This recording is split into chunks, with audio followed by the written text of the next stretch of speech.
Nebesusitariu su savo vidum.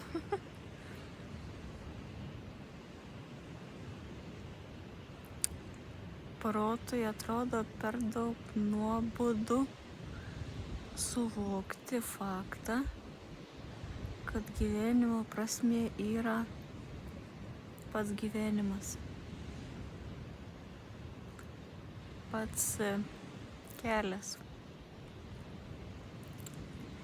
Visa ta transformacija, ta prasme, jinai eina į priekį, kol daeina tokią ribą, kai suvoki, kad viskas, toliau kelio nebėra. Nebėra ko siekti. Turi grįžti ir tiesiog gyventi savo gyvenimą, nes tai ir yra ta esmė, ko mes čia atėjom, nugyventi savo tą gyvenimą, kurį gavom dovanų.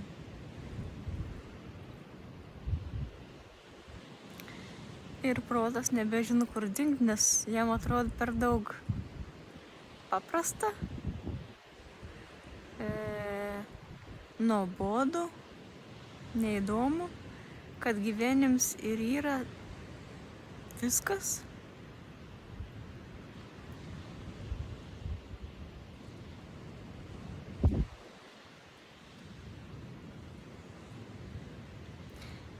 Bet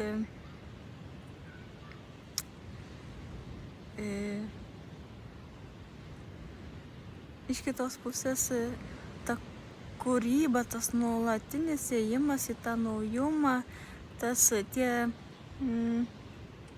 naujų dalykų mokymasis, ta prasme, savęs keitimas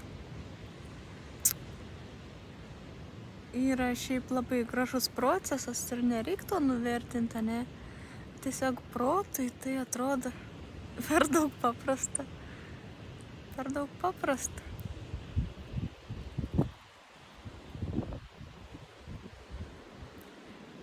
Ir jis nežino, kaip toliau būti. Jam ateina klausimai, o tai ką toliau daryti? Ateina atsakymas, būti. Tai protui neįdomu būti. Jisai nori kažką daryti, jam reikia tikslą.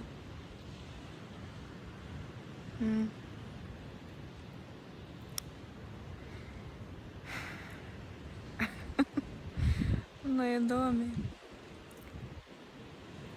Ir pavyzdžiui, mano atveju, aš matau, kaip jisai bando kabintis į kavos gėrimą ir saldainius.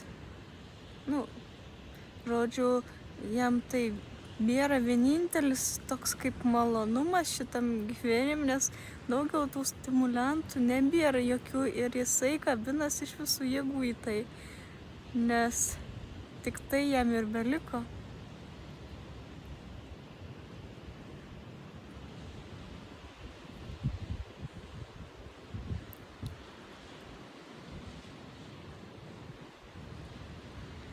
Ir neina su vidum savo susitarti, kad tai reikia irgi paleisti, nes tai kaip skęstančiam šiaudas, kai jis jau bando įsikabinti bet ką, ne. Jo, ir bandau vis save įtikinti, kad tai yra tai, ko reikia. Ir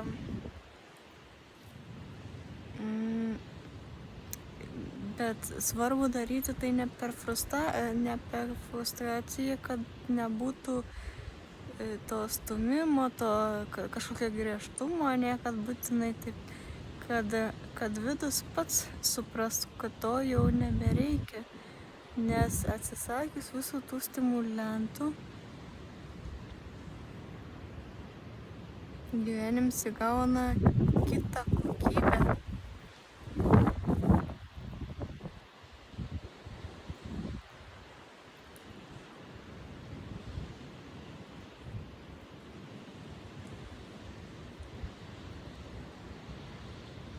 Šiaip labai įdomu visi tie procesai, nežinau. tas gyvenimas iš tikrųjų jisai nusispalvina vis kitom spalvom. Ir tik tai protas nesupranta, ant kiek tai vertinga. Jisai, tas vertinga ir yra už proto ribų tikriausiai.